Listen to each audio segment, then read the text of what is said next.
नमस्कार दोस्तों, आप सभी का गीत ज्ञान ऑफिशियल में हार्दिक स्वागत है।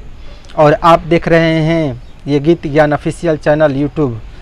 और आज हम आप लोगों को बीच में एक नहीं बल्कि दो नहीं बल्कि तीन मुखरे लेकर हाजिर हुए हैं। तो आप अगर गीत संगीत से रुचि रखते हैं और एक सिंगर है तो आपके लिए बहुत बेहतरीन ये वीडियो होगा, क्योंकि हम ऐसे ही वीडियो लाते रहते हैं। और आज हम आप लोग के बीच में 3 मुखरा लाए हैं। अगर आप लोग लाइक करेंगे, कमेंट करेंगे, चैनल को सब्सक्राइब करेंगे और शेयर करेंगे तो अगली बार बताएंगे कमेंट में, तो हम इसका आगे भी लिख कर लाते रहेंगे। और अच्छा लगेगा तो लाइक कीजिएगा। तो सबसे पहले हम अपना जो पहला गीत लिखे हुए हैं उसको हम आपके बीच में रखते हैं, जो साइड सॉन्ग है।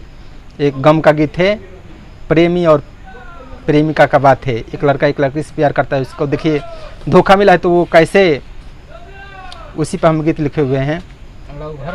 लवर वाला जी कि प्यार कइले बानी अरे अभी करतानी, प्यार कइले बानी अभी करतानी, तोहरा बिना जियब नए रानी, कि तोहरा गम में शराब पियतानी, तोहरा बिना जियब नए रानी, प्यार कइले बानी अभियो करतानी, तोहरा बिना जियब नए रानी। और दूसर का एक और गीत लिखे हुए हैं, वो भी साइड सॉन्ग है।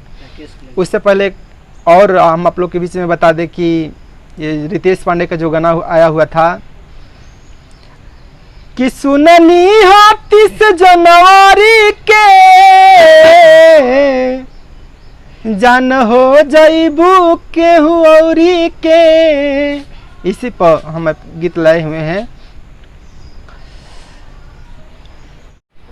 रोज आवती मार के ही तर रे, लगतावे अपना चोलिया के भीतर रे, देखो ही में लगेला कि बवाल हिया, ये फरकट बाबा के मालिया, देखो ही में लगता कि बवाल हिया, ये फरकट बाबा के मालिया। अगर आगे भी आपको सुनना है और देखना है तो कमेंट कीजिएगा, तो हम इसका अंतरा भी और लिख कर लाएंगे। और दूसरा का गीत है हम लोग का कि सोचले न रहनी हम तू दोसरा के बन जाइबू, क्या बात है, क्या बात। आर तन्हा अकेला हमके छोरी के चाल जाइबू, सोचले न रहनी हम तू दोसरा के बन जाइबू।